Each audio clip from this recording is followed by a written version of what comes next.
Hello developer, আশা করি আপনারা সবাই ভালো আছেন। This is learn with Motaleb. আজকে আমরা এই ভিডিও টিউটোরিয়ালের মাধ্যমে দেখব কিভাবে সেলসিয়াস টু ফারেনহাইট কনভার্ট করা যায় এবং ফারেনহাইট টু সেলসিয়াস কনভার্ট করা যায়। তো এই কাজটা করার জন্য অবশ্যই আপনাদের ফর্মুলাটা লাগবে। তো আমি ফর্মুলাটা এখানে আমার একটি ফটোর মাধ্যমে দেখাচ্ছি আপনাদের।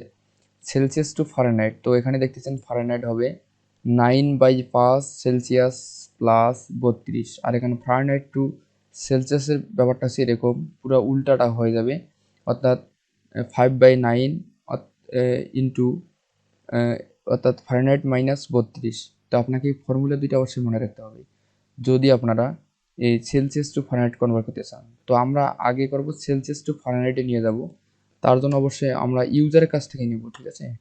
তো আমরা এখানে একটা প্রিন্ট করে দিতে পারি। তো প্রিন্ট ইন্টার সেলসিয়াস থেকে নিয়ে যাবো ফারেনহাইটে, ইন্টার সেলসিয়াস। তো অবশ্যই আমাদেরকে এখানে সেমিকোলন দিতে হবে। এবার আমাদেরকে ইউজার কাছে ইনপুট নিতে হবে ভার। তো আমরা যদি সেলসিয়াসটা নিব, CL দিলাম আমি এখানে। তো এখানে STD, তো এখানে নিচেরটা আসবো। তো আপনারা অবশ্যই এটাকে ইনপুট করে নেবেন। তো আমি এখানে ইনপুট করব। তো দেখতেছেন ইম্পোর্ট হয়েছে, এখানে ইম্পোর্ট ডট আইওটা ইনপুট হয়ে গেছে। তো আপনারা এখানে ডট দিবেন, ডট দিয়ে লিখবেন কি রেড লাইন সেন্স। তো এটা লেখার পর আপনারা এখানে সেমিকোলন দিবেন। তো আমরা তো এখানে নিব কি, আমরা নিব double value convert, double value নিব আমরা। তো এখানে ডাবলে কনভার্ট করতে হবে, ডাবল ডট পার্স লিখবো। তারপর আমরা এখানে এই সোর্সের জায়গায় আমি এখানে আমার ইনপুটটাকে এখানে দিয়ে দেবো। অবশ্যই এখানে আর একটা ব্র্যাকেট দিতে হবে, আর অবশ্যই যেন নট নাল না হয় তার জন্য অবশ্যই আমাদেরকে নট নাল সাইন দিতে হবে। তো আমাদের সেলসিয়াস ভ্যালুটা এখানে চলে আসলো। এখন আমাদের ফর্মুলা ব্যবহার করতে হবে। তো ভার, যেহেতু আমরা এখানে ফারেনহাইটে নিয়ে যাব, FARENHEIT ফারেনহাইট লিখবো এখানে। এখন আমাদের ফারেনহাইটে মানটা চলে আসবে, ক্যালকুলেট করবো আমরা। এখন আমাদের ক্যালকুলেটে ছিল কি এখানে,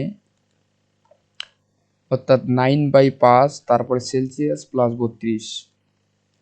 তো এখানে 9 অর্থাৎ ভাগ হবে 5, তারপরে আমরা এখানে ব্র্যাকেট দিব, তা নাহলে কিন্তু ঠিকঠাক প্রোগ্রামটা ক্যালকুলেট হবে না। তো আমরা ইনটু দিব, তারপরে এখানে বলছে কি সেলসিয়াস, অর্থাৎ আমাদের CEL সেলসিয়াস, এখানে প্লাস ছিল 32। তো 32 দিব। তো আমাদেরকে অবশ্যই এটা সেকেন্ড ব্র্যাকেট, একটা ব্র্যাকেটের ভিতরে রাখলে হবে, না রাখলে কোনো সমস্যা নেই। তো আমাদের কিন্তু ক্যালকুলেটটা হয়ে গেল এখানে। এখন আমরা যদি এটা প্রিন্ট করি, তো অবশ্যই আমাদের ফারেনহাইটের মানটা দেখতে পারবো।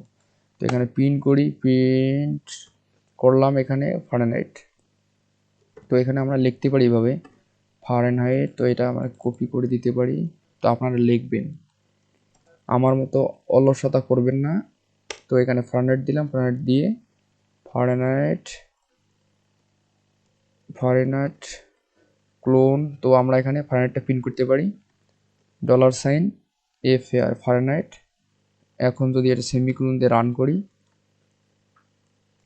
তো এখন আমি রান করলাম, বলতেছি সেলসিয়াস, ধরেন সেলসিয়াস আমি দিলাম 120। তো দেখতেছেন ফারেনহাইট বেড়েছে 248। তো আমরা অবশ্যই এটাকে অনলাইনে টেস্ট করতে পারি। 120 দিয়েছিলাম সেলসিয়াসের মানটা। তো ওই গুগল ক্রোম, তো আমরা যেহেতু করেছিলাম এখানে সেলসিয়াসের মানটা দিয়েছিলাম 120। তো দেখতেছেন এখানে 248 কিন্তু চলে এসেছে ফারেনহাইটের মানটা। তো আপনারা অনলাইনে টেস্ট করতে পারেন এভাবেই। তো এখন আমরা করব কি, এখন আমরা নিয়ে যাব ফারেনহাইট টু সেলসিয়াস, অর্থাৎ ফারেনহাইট টু সেলসিয়াসের মানটা নিয়ে যাব। তার জন্য আমাদের ফর্মুলা অবশ্যই এখানে দেখতে হবে এরকম, সেলসিয়াস ইকুয়াল 5/9 তারপরে ইন্টু F-32, অর্থাৎ ফারেনহাইট মাইনাস 32। তো আমাদেরকে তার জন্য এখানে ব্যবহার করতে হবে এখানে। তো আমি এই লাইন দুইটাকে কপি করে নিচ্ছি যেন সময় কম লাগে। কপি করে নিলাম ইন্টারিয়র ফারেনহাইট। তো ফারেনহাইটটাকে কপি করবে এখানে, ইন্টারিয়র ফারেনহাইট, এফটা ক্যাপিটাল করে দিচ্ছি যেন দেখতে ভালো লাগে। ফারেনহাইট, তো অবশ্যই এখানে দেবো ফারেনহাইট FIR। তো এখানে ডাবল ভ্যালু দিলাম, ডাবল, ঠিক আছে এখানে। তো আমাদের ক্যালকুলেট করতে হবে এখন। তো আমি এই ক্যালকুলেটটাকে কপি করব এখানে, ক্যালকুলেটটাকে আমি এখানে দেবো সেলসিয়াস দিব এখানে সেলসিয়াস। তো এখানে সেলসিয়াস দিলাম, তারপর এখানে আমাদের অবশ্যই মানটাকে আমাদের ফর্মুলাটাকে বসাতে হবে। তো ফর্মুলা কোথায়, আমাদের সেলসিয়াস ছিল কি 5/9, তো আমাদেরকে উল্টা করে দিতে হবে 5/9 ইন্টু, তারপর আমাদের এখানে কি ছিল, এখানে ছিল ফারেনহাইট -32, তো যে মানটা পাবো আমরা এই ফারেনহাইট এখানে ছিল -32, এটাকে আপনার ব্র্যাকেটের ভিতর দিলেও হবে না দিলেও হবে, তো ব্র্যাকেটের ভিতর দেবেন আপনারা, যেহেতু এখানে একটু আমরা ইন্টু ব্যবহার করছি। তো দিলাম, তাহলে আমাদের সেলসিয়াসটা হচ্ছে এরকম 5/9 ইন্টু ফারেনহাইট -32। তো আমরা এখন এটা রান করতে পারি।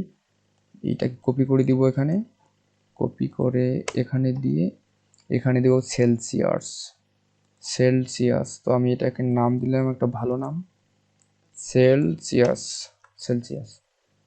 তো আগেরটাকে অবশ্যই আমি কমেন্ট করে দিচ্ছি যেন এটা রান করে শুধু।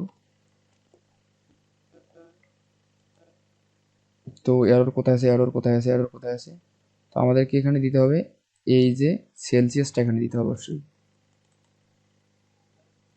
তাহলে আমরা কি করলাম, এখানে প্রিন্ট করলাম যে ইন্টার ফারেনহাইটের মানটা দেবে, তারপর এখানে আমাদের ইনপুটটা আসবে, ইনপুট আসার পর এখানে ক্যালকুলেট করবে, ক্যালকুলেট 5/9 ইন্টু ফারেনহাইট -32, ক্যালকুলেট ঠিক আছে, তো ক্যালকুলেটটা এখানে আসবে, ক্যালকুলেশন, তারপরে এখানে চলে যাবে সেলসিয়াসে।